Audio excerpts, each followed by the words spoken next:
हे धर्मियों, यहोवा के कारण जय जयकार करो, क्योंकि धर्मी लोगों को स्तुति करना शोभा देता है। हे धर्मियों, यहोवा के कारण जय जयकार करो, क्योंकि धर्मी लोगों को स्तुति करना शोभा देता है। मैं एक बार फिर इस अनलॉक में अक्टूबर के इस महीने में आप सभी का अपने अपने घरों की इस प्रार्थना सभा में, जो मुझे उम्मीद है, यकीन है कि आप सब एक साथ बैठकर परमेश्वर के लिए समय निकाल कर करते होंगे।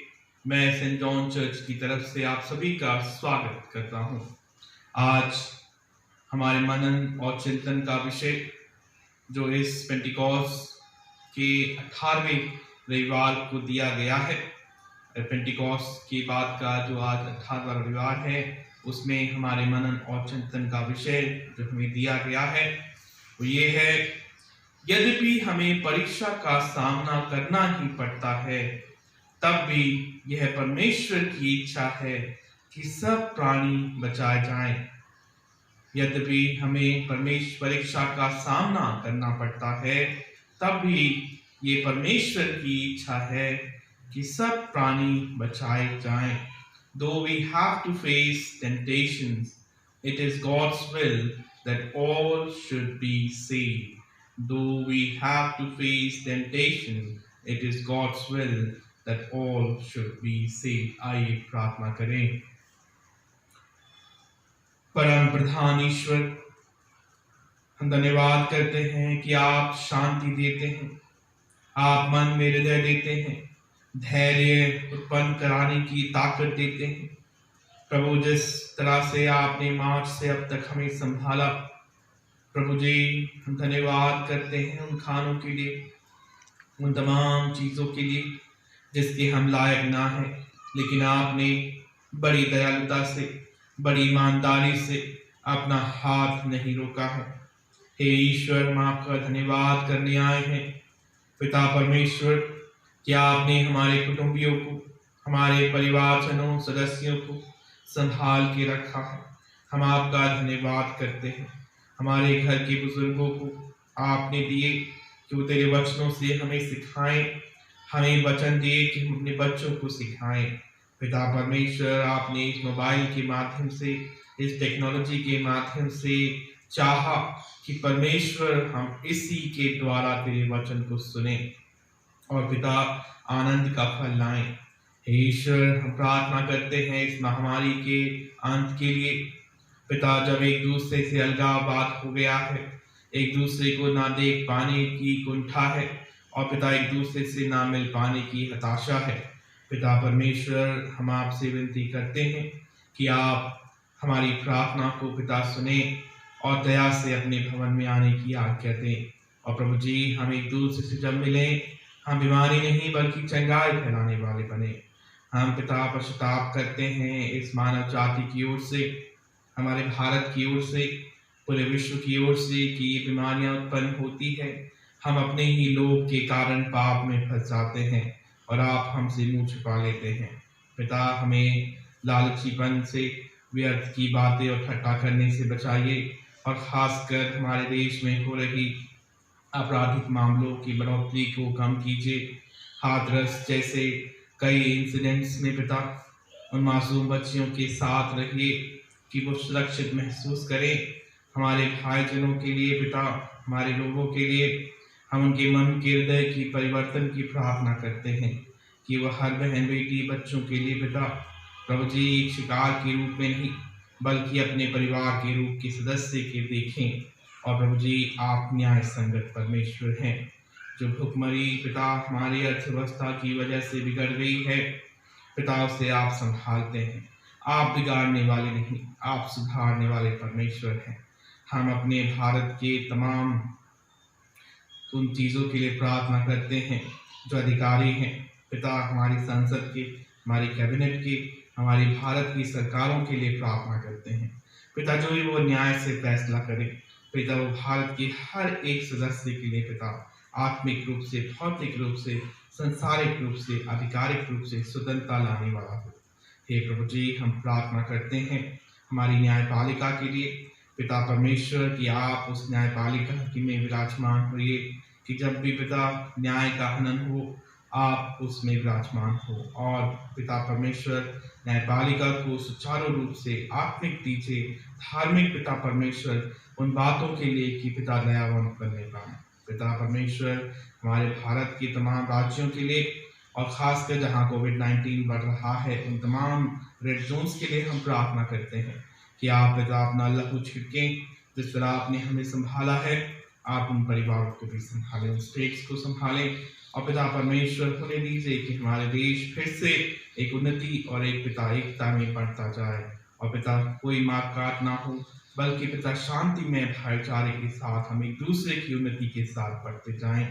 प्रभु जी, हम प्रार्थना करते हैं दिल्ली के diocese church of north India के तमाम चर्चेस के लिए पिता, कि जब ये खुलेंगे प्रभु जी हम आपकी आशीष मनाएंगे, और पिता जैसे हम अपने घरों में बेदारी के गीत गाते आए हैं, बड़े उत्साह के साथ भवन में भी गाने वाले हो पाए। हे ईश्वर, हम इस समय तमाम बीमारों के लिए प्रार्थना करते हैं, विशेषकर एरिक पीटर के लिए पिता जो इस समय हॉस्पिटल में है। पिता आप उस बच्चे पर रहम कीजिए, पिता हमारी प्रार्थना का उत्तर बने, और प्रभु जी इस परिवार को एक मौका दें कि वो आपकी जीवंत गवाही देने पाए। उन्हें दीजिए उस बच्चे की रहम के पिता चंगाई बने, हमारी कलीसिया की प्रार्थना को सुने, और उन्हें दे पिता हर एक जन डॉक्टर्स जो उसको छूते हैं पिता आपकी चंगाई देने पाए। हम आंटी ग्रेस भट्टी के कानों के लिए, मिसेस प्रोमिला रॉबर्टसन के हार्ट के लिए, और प्रभु जी हम प्रार्थना करते हैं भाई सुनील पीटर के लिए, भाई रविंदर के लिए प्रार्थना करते हैं पिता, हमारे कलीसिया के बुजुर्गों के लिए प्रार्थना करते हैं, मेरी बेटी किरण के लिए प्रभु जी, और तमाम उन लोगों के लिए जो पिता किसी भी तरह की पिता बीमारियों से ग्रसित हैं, आप उनकी चंगाई बने। हमारे यूथ के लिए प्रार्थना करते हैं कि आप प्रभु जी उन बच्चों की शादी और नौकरियों में पिता इजाफा कराएं। हमारे संडे स्कूल के बच्चों के लिए प्रभु, कि जब वो बाहर निकलते हैं आते जाते हैं पिता, वो इन्फेक्शन नहीं बल्कि चंगाई लेके आने पाए। प्रभु जी हमारी महिला मंडली के लिए, और पिता विशेषकर हमारे पुरुषों के लिए पिता जो इस समय इस महामारी के समय अपनी ड्यूटी करते हैं, अपने घर को चलाते हैं, पिता आपकी आत्मा उनकी सुरक्षा बने। उन्हें दे पिता आने वाले दिनों में हम पिता तेरी बेदारी को, तेरी नाम की मुनादी को पिता सब लोगों के साथ करने पाए। धन्यवाद करते हैं प्रभु, ये आपने मेरी प्रार्थना सुना, प्रभु यीशु मसीह के वसीले से इसे ग्रहण भी करें, आमीन। आइए प्रार्थना करें। परमेश्वर पिता पुत्र पवित्र आत्मा की सामर्थी नाम में, आमीन। मैं एक बार फिर इस पेंटिकॉस्ट के बाद 18वें रविवार में आप सभी का स्वागत करता हूँ। पेंटिकॉस्ट की अवतरण के पश्चात के 18वें रविवार की इस प्रातःकालीन आराधना सभा में, जो हम सभी यूट्यूब लिंक के माध्यम से अपने अपने घरों में मोबाइल के माध्यम से हम एक साथ करते हैं। आज के वचन के लिए मैं आप सभी में चाहता हूँ कि अपने मन और अपनी बाइबलों को खोलें और परमेश्वर से पूछें कि आज वो हमें क्या सिखाना चाहता है। मैं फिर से आपका स्वागत किया चाहता हूँ। आज का जो बाइबल का वचन विशेषकर सुसमाचार हमें दिया गया है, वो मत्ती की इंजील उसके 18वें अध्याय उसकी 7 से 14 पद से दिया गया है। और हमें जो विषय जिस संदर्भ में बात करनी है वो ये है कि यद्यपि हमें परीक्षा का सामना करना ही पड़ता है, तथापि ये परमेश्वर की इच्छा है कि सब प्राणी बचाए जाए, सब प्राणी बचाए जाए। इसमें विशेषता इस लाइन में, इस विशेष में जो हम देखते हैं वो ये है कि हर एक जन को जो इस पृथ्वी पे है वो प्राणी है जिसके अंदर प्राण है, और प्रभु यीशु भी एक संपूर्ण मनुष्य और संपूर्ण ईश्वर है, उसको भी परीक्षा का सामना करना पड़ा। और मुझे और आपको भी पल पल, कभी कभी और कभी समय समय पर परीक्षाओं का सामना करना पड़ता है। आज इस अनलॉक में, पिछले दिनों में लॉकडाउन में, ये हमारी परीक्षा थी कि कैसे हम रोज जब टिक्की पकौड़े चाट खाने निकलते थे, बाइक उठाते थे, घूमने चले जाते थे, कैसे अपने आप को एक कमरे में, अपने घरों के बीच में, अपने सदस्यों के बीच में हम रुके रहें। ये बहुत बड़ी परीक्षा थी, ये बहुत बड़ी परीक्षाएं थी कि हम कैसे एक साथ बैठकर अपने अपने घरों में जो पिछले कई सालों से शायद हमने समय नहीं बिताया था, ये परीक्षा थी कि कैसे हम एक दूसरे को समय दे पाए। और अजीजों, हम और आप देखते हैं कि इन परीक्षाओं में हम उत्तीर्ण भी हुए हैं। परमेश्वर हमारे साथ था, उसका वचन जीवित था और वो हमें भांति भांति हर एक तरह से अलग अलग प्रकार से हमें बताता आया। और आज करीब 8वां महीना हम इस महीने में देखते हैं कि परमेश्वर किस तरह जब हम पीछे मुड़ के हमें दिखाता है, हमारा संगी बना, हमारा साथी बना, हमारा मार्गदाता बना और हमारा प्रोवाइडर बना। धन्य परमेश्वर कि उसने अपनी हर एक योजना हमारे जीवन से पूरी की। और आज जब हम इस इंजील को पढ़ते हैं, हम इस इंजील को 2 हिस्सों में पढ़ेंगे। पहला आप देखेंगे ये जो पाठ है 18वां, उसमें जो शुरुआती पद है वहां पर छोटे बच्चों का वर्णन किया गया है। छोटे बच्चे सचमुच पावरलेस होते हैं, उनके पास कोई पावर नहीं होती, उनके पास कोई फैसला लेने की क्षमता नहीं, वो इमेच्योर कहलाते हैं। इमेच्योर मतलब उनके पास कोई योग्यता नहीं है, उन्होंने अभी तक लाइफ में कुछ अर्जित नहीं किया है। और शायद मैं और आप भी यही सोचते हैं कि वो एक पावरलेस, जिनके पास कोई ताकत नहीं है। और तुरंत उसी डिस्कोर्स में, इसी बात में स्वर्ग के राज्य के अधिकारी भी वो बन जाते हैं। फिर आगे जब हम इस अध्याय को देखते हैं 6 पद में, फिर पाप करने की परीक्षा। फिर पाप करने की परीक्षा प्रवेश विशेषकर डांट कर अपने चेलों को और आज मुझे और आपको भी समझाते हैं कि कैसे हमें छोटे से छोटे को भी ठोकर अगर लग जाती है मेरी और आपकी वजह से, तो उस व्यक्ति के साथ क्या किया जाना चाहिए। अगर इस संदर्भ को एक राजा और एक प्रजा के रूप में देखेंगे कि प्रजा के खिलाफ कोई व्यक्ति या राजा के खिलाफ कोई व्यक्ति ऐसे संदेश पहुंचा रहा है, तो उसको मौत की घाट की सजा सुनाई जाती है, जो शायद देश के प्रति गद्दारी है, राजा के प्रति गद्दारी है। यार यहाँ पर आज एक छोटे से छोटे व्यक्ति के खिलाफ उसके विश्वास को अगर ठोकर लगती है तो उसके साथ क्या किया जाना चाहिए। फिर तुरंत बाद ही हम एक और डिस्कोर्स देखेंगे जो एक और पैराबल से जुड़ा है। ये 18 अध्याय की 15 में देखते हैं कि यहाँ पर एक ऐसा बात की जा रही है कि यहाँ पर एक खोई हुई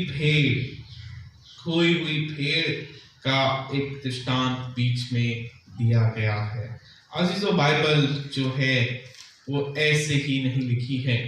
बाइबल का एक एक शब्द, एक एक वाक्य मेरे और आपके उद्धारकर्ता प्रभु यीशु मसीह के जीवन के बारे में, उसकी संगति और उसके सुसमाचार को समझाने के लिए इन राइटर्स ने, इन चेलों ने, मत्ती रचित ने कुछ इतनी खूबसूरती से पिरोया है कि मैं और आप उसको बड़े ही फूल से सजाते हुए पढ़ते हैं तो जानते हैं कि परमेश्वर का रहस्य क्या है। वो एक बार पढ़ने से नहीं, 2 बार पढ़ने से नहीं, 3 बार, बार जब हम उसको पढ़ते हैं तो मैं और आप उन चीजों को देखना शुरू करते हैं। आइए देखें आज के पद में क्या है, मेरे साथ हम पढ़ेंगे। ठोकरों के कारण संसार पर हाय। प्रभु यीशु यहाँ पर मॉडर्न ठोकरों की बात करते हैं। आज व्यवस्था विवरण का अध्याय जब आप पढ़ेंगे, मुझे उम्मीद है कि आप सारे पाठ पढ़ते होंगे। जब व्यवस्था विवरण का जो पहला पाठ आज की रीडिंग्स में लिया गया है, जब हम उसको पढ़ते हैं उसके 13वें अध्याय की तरफ हम चलते हैं। ड्यूटेरोनॉमी उसका 13वां अध्याय 1 से 5 पद तक। यदि तेरे बीच कोई भविष्यवक्ता या स्वप्न देखने वाला प्रकट होकर तुझे कोई चिन्ह या चमत्कार दिखाए और जिस चिन्ह या चमत्कार को प्रमाण ठहराकर वो तुझसे कहे, आओ हम पराये देवताओं के अनुयायी होकर जिनसे तुम अब तक अनजाने रहे उनकी पूजा करें, तब तुम उस भविष्यवक्ता या स्वप्न देखने वाले के वचन पर कभी कान ना धरना।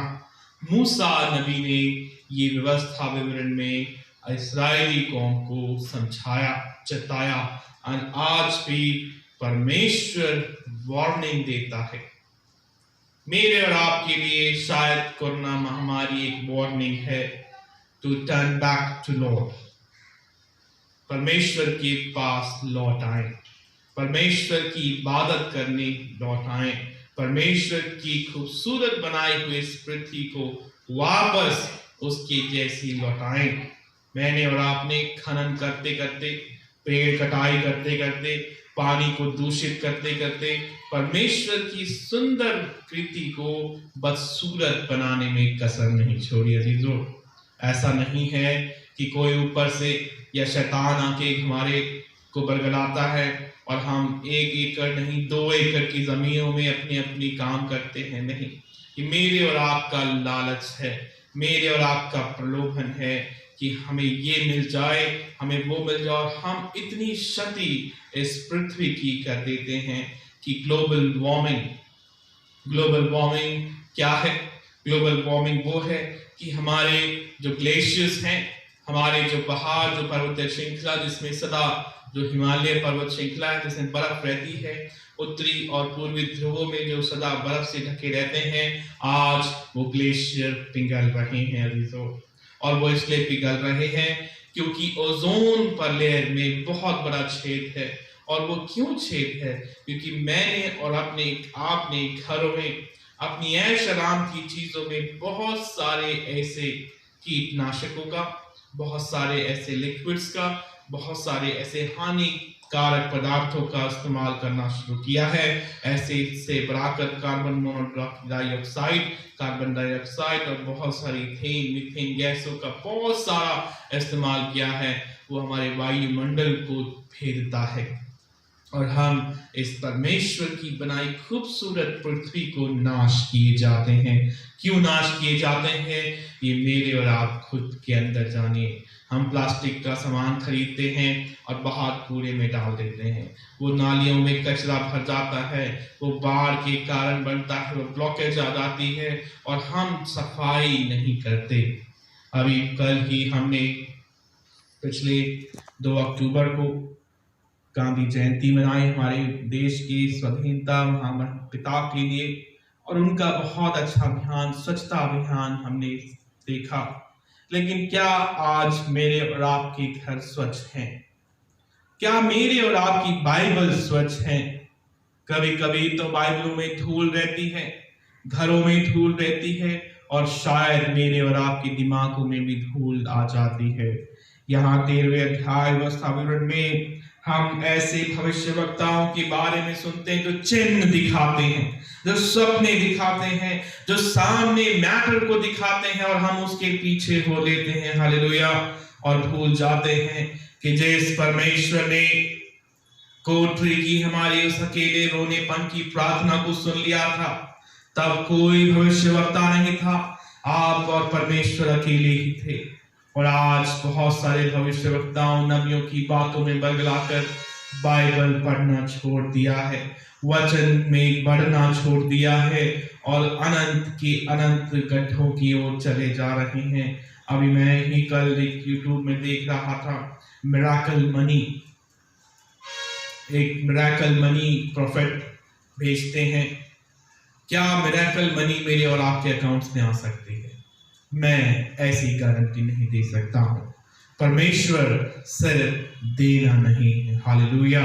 आप सच्चे मसीह बने, आप सच्ची बाइबल को जाने। परमेश्वर देना सिखाता है।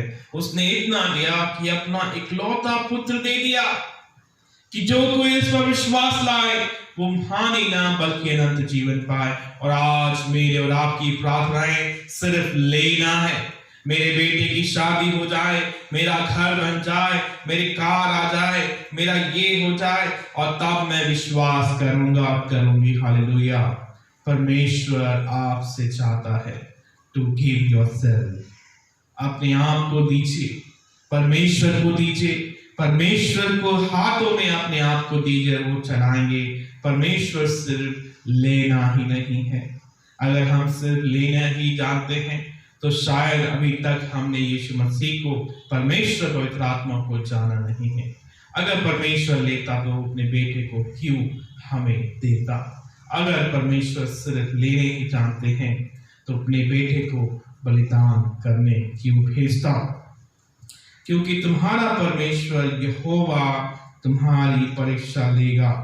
यदि हम ऐसे काम करेंगे तो परमेश्वर हमारी परीक्षा लेगा कि जब हम उन मूर्ति पूजकों की तरह मूर्ति पूजाओं में लग जाएंगे, किसी की बताए हुए रास्ते में कि आप ये रख लीजिए, इसको घर में लगाइए, आपको अच्छी चीजें आएंगी, इसको घर में टंगाइए। ऐसा कुछ नहीं होने वाला जब तक आप परमेश्वर में मन नहीं फिराएंगे, आप परमेश्वर में दीन नहीं होंगे, आप और मैं परमेश्वर के आगे अपने सारे पापों को अंगीकार नहीं करेंगे, तब तक परमेश्वर मेरे और आपकी परीक्षा लेता रहेगा। क्योंकि मैंने और आपने दूसरों की बातें मानकर, उन चमत्कारों को, चिन्हों को देखकर अपने परमेश्वर की इबादत करना छोड़ दिया और किसी और ही चीज की इबादत में लग गए हैं। मूसा नबी अपने इस अध्याय में, व्यवस्था विवरण की पुस्तक में, ये चेतावनी देता है कि ये मुझसे अपने सारे मन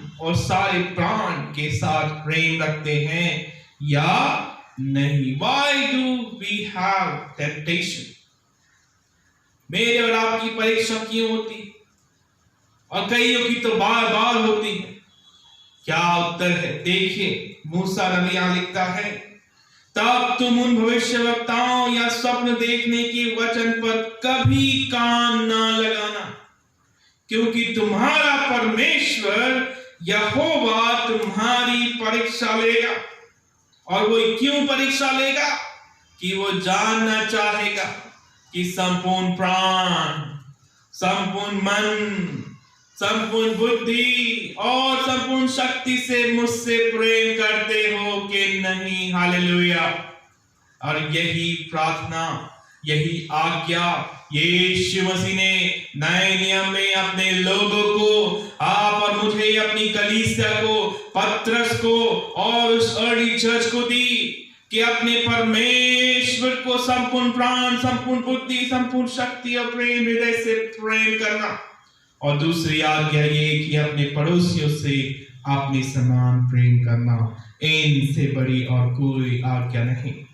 और मूसा नबी अपनी इस्राएली कौम को भी यही समझाता। हालेलुया। मैं और आप परीक्षा में इसलिए भी पढ़ते हैं कि परमेश्वर जांचना चाहता है how much we love God. मैं और आप परमेश्वर से कितना प्यार करते हैं। मैं देखा कई घरों में जब बच्चे छोटे थे, संडे स्कूल आ रहे थे, कन्फर्मेशन हुआ, शादियां हो गई अपनी मर्जियों से, उसके बाद माता पिता को अलग किया और अब सारे कमाई करते हैं और पापा उनकी मेंबरशिप के पैसे भरते हैं। हालेलुया। जो भरता है वो आशीष पाता है। मेरे भंडार भरे रहने चाहिए। पिता नहीं जान पा रहा कि वो उन सब की नहीं, अपने हिस्से की कमाई को, अपनी मेहनत को, चाहे वो पेंशन हो, चाहे वो अपनी नौकरी से हो, वो बच्चे जो कमा रहे हैं, वो बच्चे जो हर महीने की तनख्वाह भी ले रहे हैं, लेकिन अपने प्रभु से प्यार नहीं करते, नहीं देते कि हमारे पापा तो दे रहे हैं, हमें क्या जरूरत है। तो आपकी आशीष भी आपके पिता को चली जाएगी, क्योंकि परमेश्वर ने हर एक जन से, एक परिवार से नहीं, एक जाति से नहीं, एक जेंडर से नहीं, बल्कि पूरे संसार से ऐसा प्यार किया कि हर एक प्राणी बचाया गया। हालेलुया। तुम अपने परमेश्वर यहोवा के पीछे चलना। मूसा नबी अपनी आज्ञाओं को फिर दोहरा रहा है इस्राएली कौम के लिए कि क्यों तुम अपने परमेश्वर के पीछे चलना, उसका भय मानना और उसकी आज्ञाओं पर चलना और उसके वचन मानना और उसकी सेवा टहल करना और उसी से लिपटे रहना। परमेश्वर मुझे और आपको आज ही सिखाना चाहता है कि अगर हम परीक्षा में पढ़ते हैं, क्यों परीक्षा में पढ़ते हैं? क्योंकि आज सच मैंने और आपने बहुत सुन चुके हैं कि वो मूर्ति पूजक हैं, वो उस धर्म से आते हैं, वो उस जाति से आते हैं, वो निकम्मे हैं, सचमुच आज मैं परमेश्वर में निकम्मा ठहरा हो जाऊंगा, क्योंकि मैंने अपने मोबाइल को, जो माफ कीजिएगा आज एक माध्यम है, साधन है, पर ज्यादा दिन तक नहीं रहेगा। कई लोग वचन इसमें से पढ़ते हैं और बाइबल फोन आ जाता है।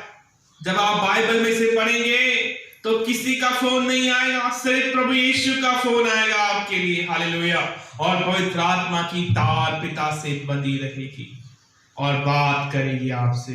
लेकिन जब मोबाइल में बाइबल पढ़ेंगे तो फोन आएगा, शैतान डिस्ट्रैक्ट करेगा और आपको फिर से चुरा लेगा, वो बीज को वहां से हटा लेगा। अपनी बाइबल उठाइए, अपनी बाइबल जो घरों में पड़ी हैं, जो बिल्कुल कोरी हैं, अपने पैर उठाइए, उन्हें पढ़िए, उनके अंदर निशान लगाइए, जांचिए परमेश्वर का क्या वचन किस दिन आपसे बोला था, फिर उसके पास जाइए, फिर पढ़िए और परमेश्वर आपको प्रकाश देंगे। हालेलुया। मोबाइल प्रकाश नहीं देगा, माध्यम है मोबाइल, आज वचन को सुनने का माध्यम भी है, लेकिन ये बदला सकता है। आज YouTube में हम उंगली फेर कई प्रचारकों को, कई प्रॉफिट्स को, कई भविष्यवक्ताओं को देखते हैं, जबकि हमारा प्रॉफिट, हमारा भविष्यवक्ता और हमारा मसीहा उस ओनली जीसस क्राइस्ट। मैं प्रॉफिट नहीं, मैं भविष्यवक्ता नहीं, मैं सब नहीं देख सकता। ये काम परमेश्वर का है, परमेश्वर को करने दीजिए। हालेलुया। चिंता करना परमेश्वर का काम है, मेरा काम है क्या है? आज मूसा नबी मुझे बताएगा कि मेरा काम है कि तुम अपने परमेश्वर यहोवा के पीछे चलना। द फर्स्ट एक्शन कि सिर्फ और सिर्फ परमेश्वर के पीछे चलूं, उसका भय मानूं। दूसरा काम उसका भय मानना है और उसकी आज्ञाओं का पालन करके मैं उन पर चलूं। सिर्फ वचन पढ़ के बंद करके अपने उल्टी सीधी कामों में नहीं, परमेश्वर के पीछे चलूं, उसका भय मानूं, उसकी आज्ञाओं पर चलूं और उसका वचन सुनूं। उसका वचन आपसे सुबह क्या कहता है? आप खुद बाइबल पढ़िए। हम याजकों का समाज है, हर एक व्यक्ति याजक है, हर एक व्यक्ति अपने आप को प्रभु की वेदी पे चढ़ा सकता है, हर एक मन फिरा सकता है, हर एक परमेश्वर की स्वर्ग का अधिकारी हो सकता है। हालेलुया। जब हम उसका वचन सुनेंगे, उसको मानेंगे और उस पर चलेंगे और उसकी सेवा, बड़ा डेंजर काम लास्ट में है। सुनना बड़ा अच्छा है, देखना बड़ा अच्छा है, बोलना बड़ा अच्छा है, लेकिन उसकी सेवा करना बहुत कठिन है।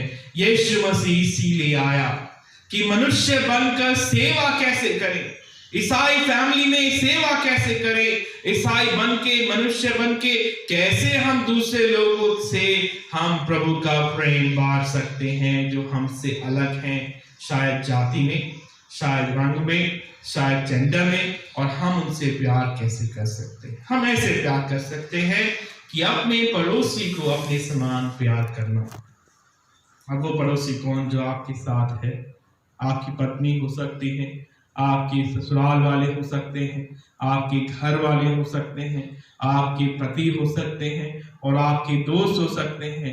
जैसा बर्ताव आप चाहते हैं कि लोग आपके साथ करें, वैसा बर्ताव उनके साथ करना चाहिए। और ये सेवा, फिर उससे बड़ी सेवा है परमेश्वर से लिपटे रहना। हालेलुया। सेंट थॉमस की याद आती है। आने वाले 6 अक्टूबर को हम कमेमोरेट करेंगे Saint Thomas apostle of India, जो केरला में आए, जो एक मार्थोमा चर्च की स्थापना हुई। अपनी अंतिम क्षणों में प्रभु यीशु से के क्रूस से वो लिपटे रहे। हालेलुया। प्रभु यीशु से वो लिपटे रहे, उसी से वो लिपटे रहने की बात मूसा आज मुझसे आपसे करता है और हमें बचाता है इन ऐसे झूठे भविष्यवक्ताओं से, जो कि एक ऐसी मिनिस्ट्री, एक ऐसी प्रॉस्पेरिटी। मैंने सुना कि हमारे पास जमीन नहीं थी, हमने दुआ करवाई और हमारे को घर बन गया, हमारे अकाउंट में पैसे आ गए। प्रभु ऐसे नहीं चाहते। अगर प्रभु यीशु सिर्फ बैंक होता तो प्रभु यीशु एक राजसी वस्त्र के अंदर राजसी महल में और राजसी लोगों के साथ प्रभु यीशु नीच पापियों गंदे और बिल्कुल तबके लोगों के साथ खाना खाता था। प्रभु यीशु छोड़ना दिखाता है, प्रभु यीशु त्याग सिखाता है। और प्रभु यीशु का जीवन 2 अक्टूबर को महात्मा गांधी ने बड़े ही उत्तम रीति से जिया और हमारे देश को बड़ी शांति के साथ बड़े ही कम चीजों के साथ आजादी दिलाकर और एक महात्मा बन के कैसे जिया जा सकता है ये दर्शाया। क्या मैं और आप नहीं बन सकते? क्या मैं और आप वो परमेश्वर की संतान नहीं बन सकते?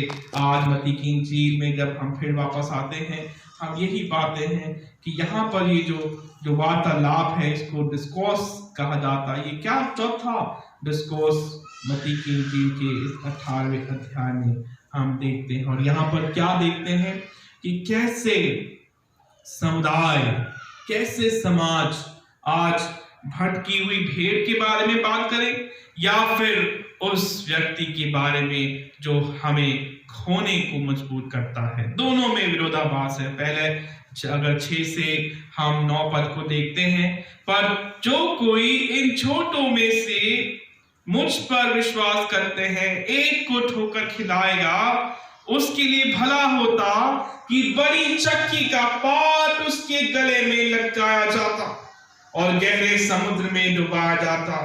ठोकरों के कारण संसार पर हाय। ठोकरों का लगना अवश्य है, पर हाय मनुष्य पर, उस मनुष्य पर जिसके द्वारा ठोकर लगती है।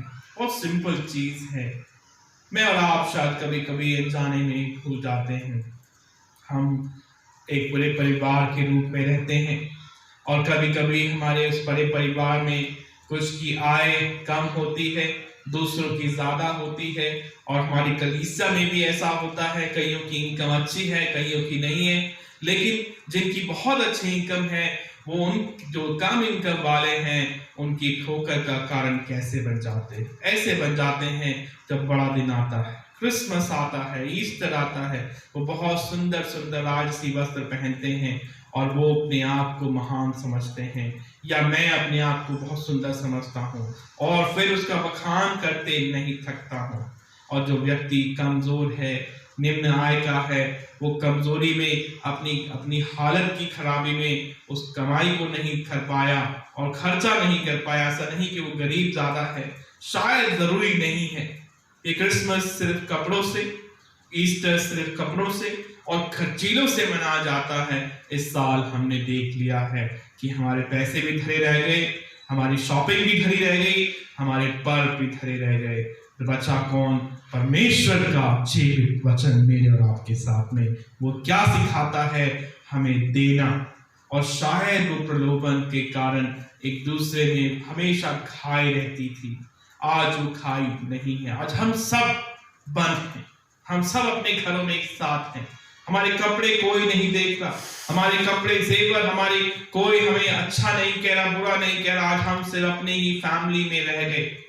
और शायद जब हम चर्चिस में आएंगे और मुझे उम्मीद है कि हम उसी शांति और धैर्य के साथ सबको समानता, सबको एक आकर के एक जैसा, हम किसी को भी ठोकर लगने का कारण ना ठहरेंगे। और फिर जब आगे देखते हैं, यदि तेरा हाथ या तेरा पांव तुझे ठोकर खिलाए तो उसे काट कर फेंक देगी। टुंडा या लंगड़ा होकर जीवन में प्रवेश करना तेरे लिए इसके भला है कि दोनों हाथ या दोनों पांव रहते हुए तो आग में डाला जाए। ये प्रभु यीशु की वार्निंग्स हैं जो मेरे और आपको दी गई है, मेरे और आपके जीवन की नैतिकता को बढ़ाने के लिए, समझाने के लिए कि मैं और आप आंख देखकर भी व्यभिचार करते हैं। आंख से हमारा व्यभिचार हम कैसे करते हैं? हमारे अगर आंख से हो रहा है तो हम उसे बंद करें। अगर हमारे जीवन में हमारे खाने से हम परमेश्वर से दूरी हो रही है तो खाना एक मूर्ति पूजा के समान बन गया है। काम हमारे अगर कुछ ऐसे हैं जो आज एक मूर्ति पूजा के रूप में दिखाए गए हैं, दिख रहे हैं, तो ये मॉडर्न आइसोलेशन है। एक ऐसा मॉडर्न आइसोलेशन है जिसमें हम उनके साथ अलग हो रहे हैं। आजकल लोग मोबाइल ले जाते हैं, अपने कमरों में बंद हो जाते हैं। हम मोबाइल ले जाते हैं, अपनी कोठरी में चले जाते हैं, लेकिन परमेश्वर का वचन कहता है तो कोठरी में मुझसे मिलने आ, और हम परमेश्वर से प्रार्थना करना भूल जाते हैं। आगे जब हम देखते हैं यहाँ पर एक दृष्टांत और हमें दिया गया है, खोई हुई भेड़ का दृष्टांत।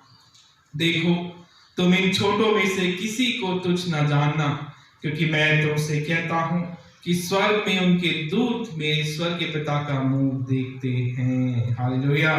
क्योंकि मनुष्य का पुत्र खोए हुओं को बचाने आया है।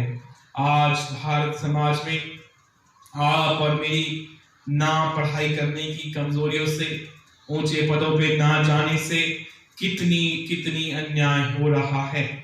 हम और आपने सोच लिया कि बस हमारी जिंदगी में बहुत कुछ हो गया, मम्मी पापा कमाते हैं, हमें पढ़ने की जरूरत नहीं। आज मुझे और आपको पढ़ना है, ऐसा उपवास करना है जिससे परमेश्वर प्रसन्न होता है कि अन्याय की बनाई हुई जंजीरों को मैं और आप तोड़ सकें। मुझे और आपको कॉन्स्टिट्यूशन नहीं आता, मुझे और आपको इंडियंस हमारे राइट्स नहीं पता है, हमारे अधिकार नहीं पता है। हम किसी को क्या रास्ता दिखाएंगे? हम खुद ही अंधे हुए जा रहे हैं, देखते हुए भी अंधे हैं, कान होते हुए भी बहरे हैं, क्योंकि वचन नहीं पढ़ते हैं। ये प्रकाश देता है और बुद्धि देता है, ज्ञान देता है, समझ देता है और न्याय से खड़े होने के लिए बुद्धि का मार्ग देता है। हालेलुया। मेरे और आपके जीवन में बाइबल एक प्रकाश की गति के रूप में काम करती है। बाइबल एक ऐसा वचन के रूप में काम करता है जो रास्ता मुझे बनाए हुए चलता है। मुझे और आपको देखना है कि अर्ली चर्च में जब कि ऐसी गंभीर बातें होती थी कि जो भी किसी के ठोकर का कारण बनता था उसको क्या सजा दी जाती थी। आज क्या मैं और आप एक दूसरे की ठोकरों का कारण हैं? क्या मेरे और आपके विश्वास के कारण या अविश्वास के कारण या बहुत ठट्टा करने के कारण कई परिवार, कई लोग, हमारे अपने सदस्य परमेश्वर से दूर हुए जाते हैं? अजीजों, क्या मेरे और आपकी लाइफ को देखकर, उनकी ऐसी गवाहियों को देखकर वो ठोकर हुए जाते हैं? हमें अपने जीवन पे मनन करने की आवश्यकता है। हम उन लोग हनाना को और सरीफा को देखते हैं कि प्रेतों के काम उसके 5वें अध्याय को जब आप पढ़ेंगे 1 से 11 पद में, कि जब अर्ली चर्च में हनन्या और सरीफा जब आए, उनके साथ क्या हुआ, उन्होंने परमेश्वर के साथ क्या किया और कैसे प्रेतों ने उनसे बात की। प्रेतों के काम को हम जल्दी से अपनी बाइबल में देखेंगे। प्रेतों का काम, उसका 5वां अध्याय 1 से 11। हनन्या नाम एक मनुष्य और उसकी पत्नी सफीरा ने कुछ भूमि बेची और उसके दाम में से कुछ रख छोड़ा, और ये बात उसकी पत्नी भी जानती थी, और उसका एक भाग लाकर प्रेतों के पांव के आगे रख दिया। पतरस ने कहा, हे हनन्या, शैतान ने तेरे मन में ये बात क्यों डाली कि तू पवित्र आत्मा से झूठ बोले? पतरस ने जान लिया कि उसने अपनी कमाई में से जो कमाया है उस जमीन में से भेजा है, क्योंकि अर्ली चर्च में ऐसा होता था, जो आज नहीं है, होना चाहिए था कि सब कुछ एक साथ साझा करते थे। आज सब कुछ छुपाते हैं, लेकिन बेइज्जतियां, बदनामियां दिखाते हैं। अपनी इनकम, दूसरों की इनकम जान लेते हैं, अपनी इनकम नहीं बताते हैं। लेकिन उस समय हर एक जन, हर एक विश्वासी प्रेरित के सामने अपना ला के रखते थे, जिसकी जैसी जरूरत होती थी वो उसमें से पूरा कर लिया जाता था। पतरस ने कहा, हे हनन्या, शैतान ने तेरे मन में ये क्या बात डाली कि तू पवित्र आत्मा से झूठ बोले और भूमि के दाम में से कुछ रख छोड़े? जब तक वो तेरे पास रही क्या तेरी ना थी? जब बिक गई क्या तेरे वश में थी? क्या तूने ये बात अपने मन में क्यों विचारी? तू मनुष्यों से नहीं परंतु परमेश्वर से झूठ बोला है। हालेलुया। इस वचन को आप अपनी सैलरीज के साथ, अपनी कमाई के साथ सोच जोड़ के देखिए, क्या हम अपनी कमाई में परमेश्वर को झूठ बोल रहे हैं? हमारी इनकम कितनी है? हमारी देनदारी कितनी है, हमारे खर्चे कितने हैं, हमारे कलीसिया में उपकार कितने हैं, हम एक दूसरे मसीह में क्या करते हैं और हम कितना अर्जित करते हैं। क्या ये हम परमेश्वर से झूठ नहीं बोलते? हम झूठ बोलते हैं। और यहाँ क्या तू परमेश्वर से झूठ बोला है? ये बातें सुनते ही हनन्याह गिर पड़ा और प्राण छोड़ दिए। देखिए, परमेश्वर की वार्निंग मेरे और आपके लिए आई है कि मुझे और आपको सत्य मार्ग पर, ईमानदारी के मार्ग पर और बिल्कुल परमेश्वर के पीछे चलने के मार्ग पर बिताना है। और लगभग 3 घंटे बाद उसकी पत्नी आई और वो जानकर कि कुछ ना हुआ और वो अंदर गई और तब उसने देखा, पतरस ने उससे कहा, मुझे बता, क्या तुमने वह भूमि इतने में ही बेची थी? उसने कहा, हाँ, इतने में ही। उसने फिर झूठ बोला। पतरस ने उससे कहा, ये क्या बात है कि तुम दोनों ने प्रभु की आत्मा की परीक्षा के लिए एका किया। हम भी कभी कभी परमेश्वर की परीक्षा कर देते हैं। अपनी खुशियों में तो परमेश्वर को पूछते नहीं है, दुख आता है, परमेश्वर तू नहीं है, तू है तो ये कर दे, ये चिन्ह दिखा दे। परमेश्वर बूंद बूंद करके भरने वाला विश्वास का वो सागर है। मेरे और आपकी रोज मेहनत, वचन पढ़ने की मेहनत, विश्वास में बढ़ने की मेहनत वो देखता है और हमें परीक्षाओं से बचाता है, प्राणों को बचाता है। लेकिन हम अपने हिदायत के कारण, मन के ढीठ होने के कारण हम परीक्षा और टेम्पटेशन में पढ़ते जाते हैं और पढ़ते जाते हैं।